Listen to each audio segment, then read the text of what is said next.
Hi friends, good morning. I hope you're having a good day so far. And did you remember to wear a shirt today with words on it? Mine says, reading powers imagination. So that means when you read, it makes your brain think a little bit and helps with your imagination. You can go anywhere in a book. And speaking of book, I'm going to read one to you today. Okay? So this is a book and it's called Violet the Pilot. Her inventions will take her sky high, by Steve Breen. That's the person, his author. He wrote the words, and I think he's the illustrator, and he drew the pictures. Violet the Pilot. This looks like a diagram.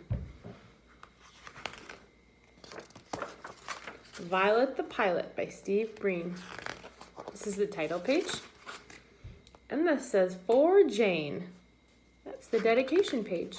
Jane must be somebody special to the author. All right, let me see if you can see the book. All right, here we go. Everyone in town knew that Violet Van Winkle was a little different. For starters, she and her parents lived in an odd-looking house next to the junkyard. Her father managed, and while other girls were playing with dolls and tea sets, Violet played with monkey wrenches and needle nose pliers.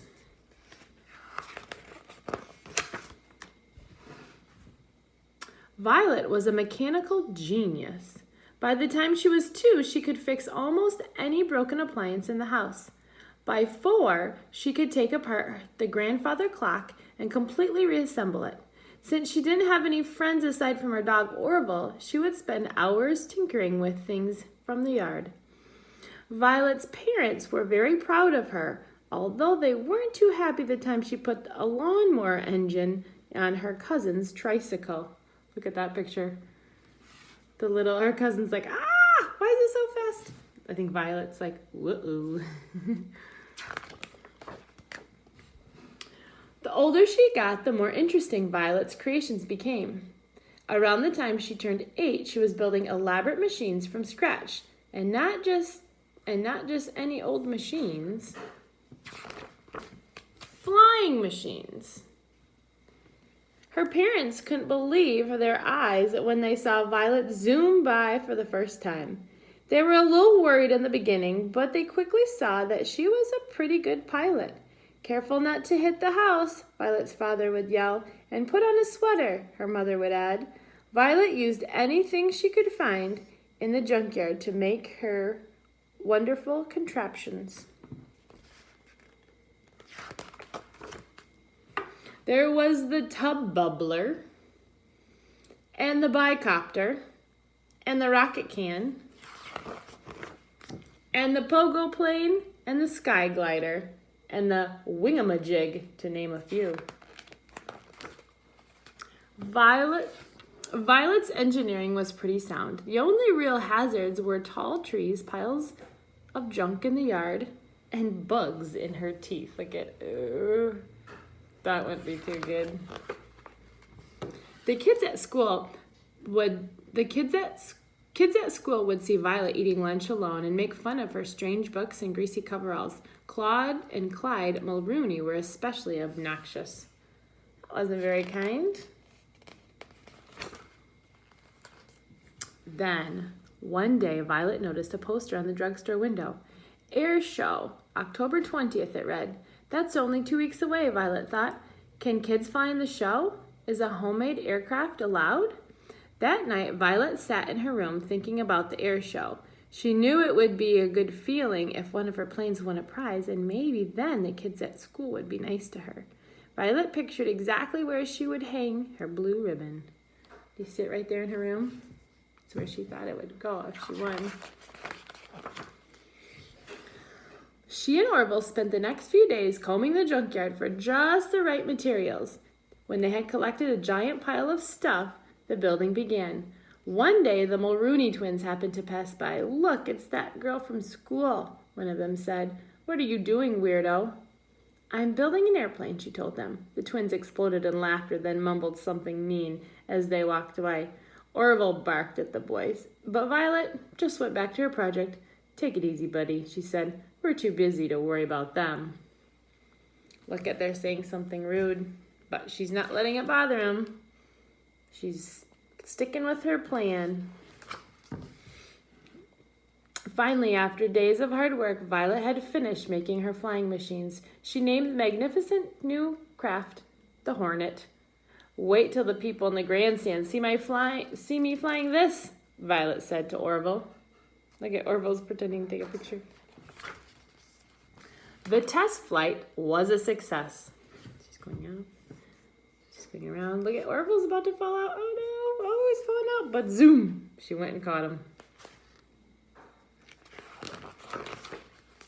On the day of the big air show, Violet took off, bursting with excitement. Her parents' faces had beamed with pride, and they wished her luck.